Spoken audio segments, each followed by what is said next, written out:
haweeney ay lugteedu sikadiisa uga go'day laakiin balaadan way ku faa'iiday oo waxay isku beddeshay dagaalyahanad xitaa waxay laanaysay dhammaan zombiyadii halista badnaa ee dhinaceeda soo aaday haddii aad qoftan saaxiibo ahaan lahaydeen amni buuxa ay agteeda ku dareemi lahayd kani waa mid ka mid ah filimada zombiyadii ugu cajiibsanaa aan abad arko kana duwan dhammaan kuwii hore waa filim soo baxay sannadii 2007 ciwaankiisuna yahay Planet Terror qisada filimka ayaa ku bilaabmaysa saldhig ay ku kaydsanayeen gaas kiimikeed si lama filaan ah gaaskan sunta ayaa shaybaar ka soo fakaday taasoo sababtay inay askartii saamayso oo ayna isbeddelaan iyagoo qaadsiinayay shacabka magaaladii u dhoweyd dhan kale gaari ay wadatay haweeney ee wadada bartamaheeda ku dhex halaabay markii caawimaad ka codsatay baabuurtii meesha maraysay ayaa zombi oo si lama filaan ah ugu soo booday haweeneyda maskiinta ah waxaa goobta ku cunay zombigii waxaana sidoo kale uu zombigu qaatay qaybihii kale ee jirkeeda meesha ooftinkii yara awgeed ayaa baabuurtii meesha maraysay ay keliya arkeen har madow oo waxay moodeen bahal watay neef uu dishay oo ma aysan daneen arrintan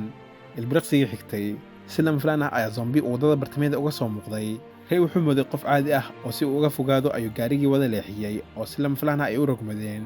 nasiib wanaag si xun uma aysan dhaawacmin laakiin khatartu kama aysan harin kahor intaysan shilka ka soo kaban jeeri oo geeska jirtay ayaa waxaa soo jiitay zombi soo weeraray rey wuxuu islamarkiiba iska furay suunka qori intuu soo qabsaday ayuu daba kacay wuxuu arkay dhowr qof oo fool xun oo jeeri cunaya rey markuu arkay xaaladdan ayuu go'aansaday inuu togto oo zombiyadiina waa ay xarreen nasiib wanaag jeeri way badbaaday laakiin nasiib daro lugteedii midig waxaa goostay zombiyadii waxyar kadib rey wuxuu u qaaday isbitaalka ferisku wuxuu xitaa si tartiib ah ugu dhex faafayay isbitaalka maadaama la sabab uu dhaafiyey isla markii uu rey dhakhtarka u sheegay wax dhacay ayaa booliisku ay yimaadeen inkastoo isku dayay inuu u sharaxo wax dhacay inuusan ku lug lahayn oo nigeria ay lugteeda goosteen dad foolxumo badan ayaa haddana uusan taliyuhu qancin ilaa uu ka arko lugtii maqneed iyo cidda goosatay wuxuu markaas jeebad ku dhuftay rey laakiin intay u sii wadeen saldhigga waxaa taliyaha soo wacay walaalkiisa jt kaasoo maqaayad lahaa waxuu sheegay in 2 nin oo khalkhaloocan ay maqaayadiis hor taagan yihiin islamarkaana aysan gudaha soo galownin oo ay keliya halkaas taagan yihiin wax ka badan saacad intay hadlayeen ayaa labadii zombi ay si lama filaan ah albaabka u soo galeen sidaas darteed jt wuxuu ku qasbanaaday inuu qadka jiro oo taleefanka iska dhigo si uu martidan u soo dhoweeyo isla waqtigaas bukaano badan ayaa isbitaalka la keenay dhakhtarku wuxuu eegayay bukaanadii oo isagoo caraysan ayuu qaninayay termometerkii dhan kale fayraskii zombiga ayaa ku faafay saldhigga booliiska maxbuus zombi isku beddelay ayaa farta ka qaninayay sarkaal booliiseed taliya markii uu soo baxay si uu eego ayuu ogaaday in maxbuuska uu daaqada gaariga ka baxsaday markay dhacdani ku wareereen ayaa waxaa si lama filaan ah u soo baxay zombi kaasoo weeraray askari dabadeed zombiyo badan ayaa dhinac kasta kala imaaday keliya ma aysan ahayn dhigyacab oo sidoo kale waxay isticmaalayeen xirfadaha dagaalka inkastoo booliisku ay aad u dagaalameen oo ayna zombiyo badan dileen ayaa haddana iyaga qaarkood la dilay oo la dhaawacay weerarkan zombiyada wuxuu gebi ahaanba burburiyey saldhiggii booliiska rey ayaa isku dayay inuu ka faa'iidaysto foodadii dhacday oo uu meesha ka baxsado balse waxaa hor istaagay taliyaha laakiin kahor inta uusan celin ayuu rumaystay wixii uu rey hore ugu sheegay isagoo inuu rey isbitaalka aadayo si uu jeer u soo wado ayaa taliyaha iyo raggiisa badbaaday ay ku khasbanaadeen inay daba kacaan iyagoo aan ka warqabin in isbitaalku ay goobtan ka sii khatar badan tahay markii ay yimaadeen isbitaalku wuxuu ahaa mid ay fowdo ka jirtay rey wuxuu ku soo degay gaariga oo isla markiiba gudaha ayuu galay wuxuu soo qabsaday 2 mindi oo zombiyadii ka hor yimid ayuu dilay si uu u gaaro qolkii ay jeeri isbitaalka kaga jirtay jeeri waa ay nabad qabtaa laakiin aad bay u niyad jabtay sababtaa lugteeda ayay weysay si kasta uu rey iskugu dayo inuu ayada qanciyo ayaa jeeri ay diiday inay baxdo waxay ka baqaysa inay lugteeda kala sii weyso rey isagoo quus taagan ayuu soo furay lugta miis u dhowaa wuxuuna si toos ah ugu xiray lugtii jeeri lugtan macmalka ah ee lagu xiray waa ay ku dhibneed laakiin arrinta wanaagsan ayaa ah inay ku guulaysteen inay isbitaal ka baxsadaan dabadeed kooxdan waxay yimaadeen maqaayadii jt iyadoo uu taliyo hogaaminayay balse walaalkiisu dibadda uma uusan soo bixin taliyo wuxuu dareemaya in jt uu dhib ku sugan yahay wuxuuna diyaar u ahaa inuu caawiyo isagoo dadkan kaashanaya balse intuusan wax kala samayn ayuu soo rogay 3 mabda oo ah inaysan iyagu naftooda iyo tan asxaabtoodu dhaawicin iyo tan ugu muhiimsan oo ah inaysan isagu waxyeeleen waxay si taxaddar leh ugu yaaceen maqaayadda laakiin waxay ogaadeen in jt aan si xun loo waxyeeleen wuxuu ku guulaystay inuu qorigiis ku dilo labadii zombi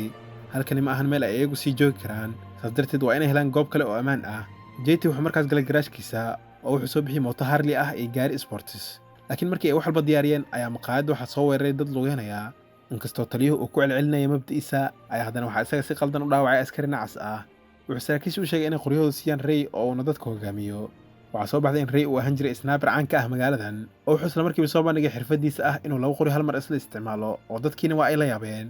iyadoo rey amarkiisa la raacayo ayaa qof kasta uu bannaanka u soo baxay isagoo ku hubaysnaa qoryo asaastan tirada badan ayaa zombiyadii ka dhigtay inay isla markiiba cararaan laakiin wax yar kadib zombiyadii ayaa dib isu urursaday oo soo jeestay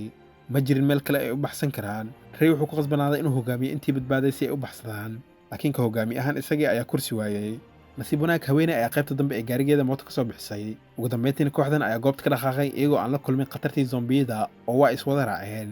zombiyadii meel walba ayay waddada ka taagnaayeen oo tani ma aysan ka hor istaagin inay sii socdaan waxay ku dhawaadeen inay magaalada ka baxaan laakiin zombiyo badan ayaa buundada isku gooyey tirada zombiyadu aad bay u badneed oo ma aysan awoodin inay xabad la gaaraan. markii ay qoysteen ayaa silan filaan ay u maqleen rasaas xooggan oo ka imaanaysay zombiyada dhabarkooda, isla markiiba zombiyada dhulka ayay ku dhaceen. waxaa soo baxday in askartan ay yihiin kuwii aynu ku aragnay bilowga filimka, kuwaasoo ay kiimikadu saamaysay. ayagu ma aysan isbedelin sababtoo ah waxay wateen qalabka difaacaya suntii ay soo deynaysay shaybaarkii kiimikada. korneelka ayaa ogaaday in dadkani aan la saameyn, sidaas awgeed waa ay karantiileen iyagoo raba inay unugyada jirkooda u isticmaalaan tijaab ahaan.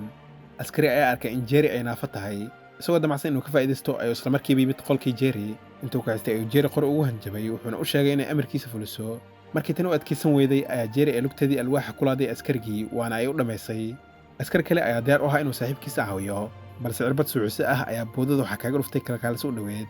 dhanka Ray iyo intii kale ma aysan fadhiisan oo geeri ma aysan sugin, waxay ka faa'iidaysteen ilaala la'aantii oo waardiyihii ay weerar ku qaadeen.